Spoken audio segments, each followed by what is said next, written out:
Assalamualaikum warahmatullahi wabarakatuh. Ah, apa kabar semuanya? Izinkan saya mempresentasikan sebuah kasus dikarenakan ini adalah ujian akhir semester saya di studi kelayakan bisnis.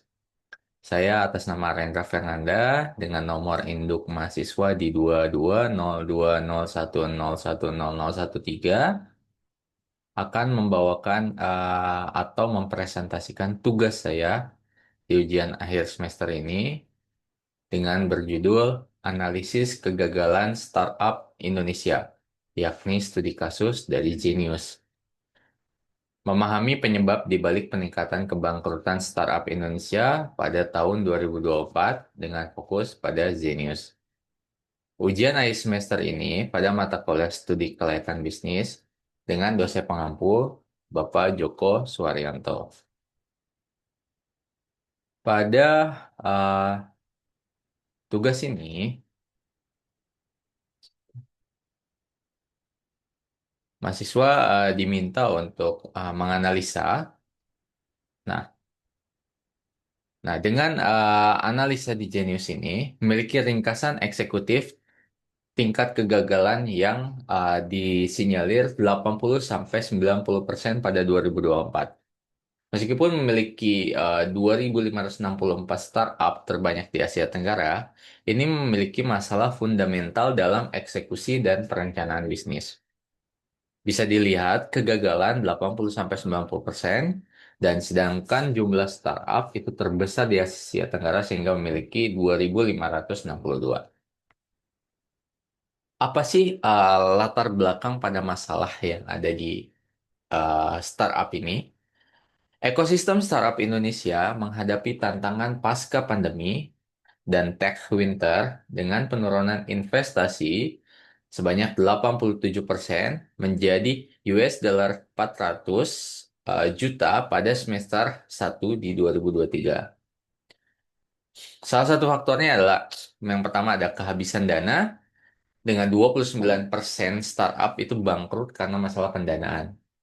Dan juga tidak ada kebutuhan pasar. 30% startup gagal karena kurangnya produk market fit.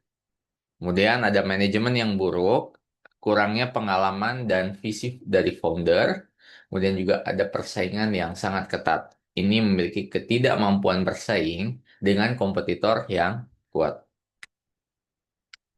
Nah, daftar startup yang bangkrut di Indonesia pada 2024, yakni ada Zenius dari EdTech, yaitu tutup sementara di 2024. Kemudian ada Tani Fund dengan Agri-Tech P2P Lending, izinnya dicabut oleh OJK di 2024. Kemudian ada Investri, itu di Fintech P2P Lending, pilot dan juga izin dicabut pada 2024. Ada Get Plus, yakni reward platform, tutup operasi di 2024. Ada GoViet, itu di bidang transportation, itu tutup operasional di 2024. Kemudian ada Octopus, untuk waste management, ada masalah pada internal dan tutup di 2024. Nah, studi kasus di Genius Education, profil perusahaan ini didirikan oleh Sabda PS, yakni Wisnu Subekti dan Medi Suwarta, berkembang dari bimbingan belajar offline menjadi platform online terkemuka, tumbuh pesat saat pandemi saat itu. Model bisnisnya mengadopsi model freemium, konten gratis dengan langganan premium untuk fitur eksklusif. Umum di AdText untuk menarik pengguna dan pendapatan yang berkelanjutan. Kronologi kegagalan seperti apa yang ada di Genius? Pada Mei 2022, ada lebih dari 200 karyawan itu di PHK akibat kondisi makroekonomi yang buruk. Kemudian pada 2023 dan 2024, dengan kesulitan keuangan memburuk pada awal 2024, Genius mengumumkan pemberhentian operasi sementara karena tantangan yang sulit untuk operasional. Di analisa kegagalan Genius pada pasar dan pemasaran, gagal mengadaptasi tren karena persaingan yang ketat dan munculnya saingan personal pada course gratis. Di teknis dan operasional, biaya operasional yang tinggi untuk servers, dan juga beban infrastruktur berat gagal capai di titik impas. Pada manajemen dan SDM, tentunya PHK massal dan manajemen efisien itu kurang adaptif terhadap perubahan bisnis. Dari banyak sekian, yang paling penting adalah di keuangan, memiliki utang yang tinggi dengan gagal galang dana dan cash flow sungguh negatif, tidak profitable, NPV negatif, dan payback period juga tidak tercapai.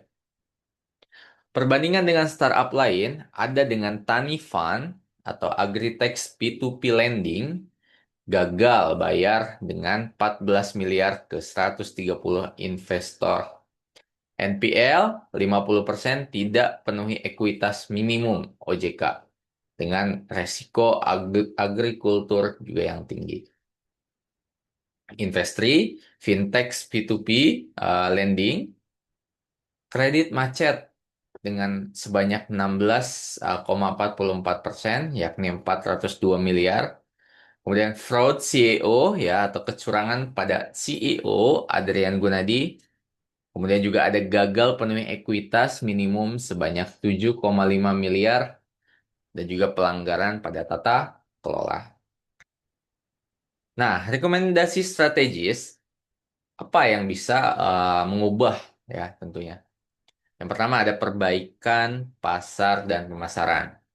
Bisa riset lebih mendalam, kemudian ada diferensiasi produk, kemudian ada model bisnis yang di hybrid.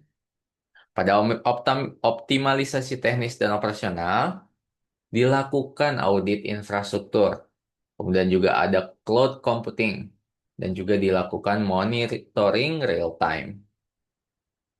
Kemudian dilakukan juga restrukturisasi pada manajemen dan sumber daya manusianya, dengan melakukan efisiensi di organisasi, melakukan sistem kerja, dan juga pelatihan manajemen, itu tentunya bisa mengubah untuk strategi bisnis. Dikonsolidasi keuangan, restrukturisasi utang, kemudian pengurangan biaya, dan juga bisa cari investor yang strategis. Pada kesimpulan dan pembelajaran ini, kegagalan startup adalah kombinasi masalah. Genius menunjukkan brand recognition kuat, tidak menjamin sukses jika fundamental bisnis yang lemah. Pada studi kelayakan bisnis, ini penting sejak awal. Di manajemen keuangan, bisa melakukan pengelolaan cash flow ketat, yaitu kunci daripada hidup.